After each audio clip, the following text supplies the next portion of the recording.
விருச்சிக ராசிக்கு பலன் சொல்றதுக்கு தான் ரொம்ப நேரமா காத்து கொண்டிருக்கிறேன். என்னன்னா, ஒரு நேரத்துல நம்மள ஒரு டான் அடித்தாலே தாங்க முடியாது. ஒரே நேரத்தில் நம்மை 2 ஸ்ட்ராங் டான் அடித்தால் என்ன ஆகும்? இவ்வளவு நாள் ஃபர்ஸ்ட் இவர்களை அடித்த டான் யாரு அப்படின்னா, 4ஆம் இடத்தில் இருந்த அந்த சாட்டர்ன்,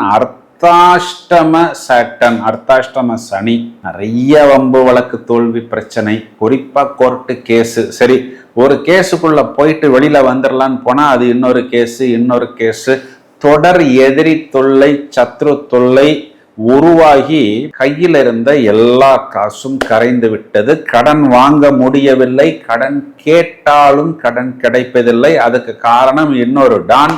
அஷ்டமத்தில் குரு அமர்ந்து பணம் இவர்களுக்கு முடக்கமாகி விட்டது. எங்க போச்சுன்னு தெரியல, திரும்ப கிடைக்குமான்னு தெரியல. யார்கிட்டயாவது ஒரு கடன் கேட்டாலும் கிடைப்பதில்லை. நாம் போன் பண்ணினாலே கடன் கேட்பதற்குத்தான் இவர் போன் செய்கிறார் அப்படின்னு சொல்லி நம்மளுடைய அழைப்பு மறுக்கப்படுவது. பார்த்தா கூட பார்க்காத மாதிரி அப்படியே அந்த பக்கம் முகத்தை திருப்பி கொண்டு போய்விடுவார்கள். நாம் யாரையெல்லாம் தூக்கி விட்டோமோ, ஏத்தி விட்டோமோ, அவர்களே நம்மை போட்டு தாக்கியது. இதெல்லாம் விருச்சிக ராசிக்காரர்கள் என்றளவும் சந்தித்துக் கொண்டிருக்கிறார்கள். முதல் குட் நியூஸ், 4ஆம் இடத்தில் இருந்த சாட்டர்ன் இப்பொழுது விலகிவிட்டது. அர்த்தாஷ்டம சனி விலகிவிட்டது.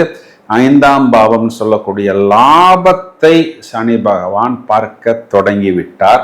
இவர்களுக்கு இந்த குரு பயிற்சியானது 8ஆம் இடத்திலிருந்து 9ஆம் இடத்துக்கு குரு உச்சமடைய போகிறார்.